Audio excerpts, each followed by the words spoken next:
loolu boo ko déggee xam nga ne jarul laajte final la final poids lourd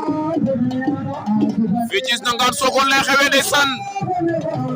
xaabar geeg xuutar geeg lépp dakk na ndeysaan gis nga ko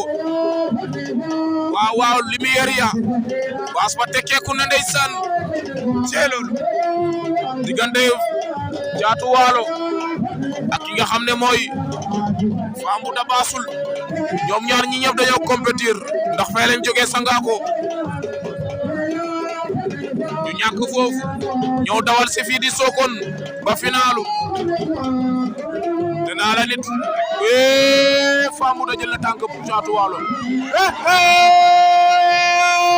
Caatu Waalo vite fait bien fait Caatu Waalo yóbbu na ko top 5 cey loolu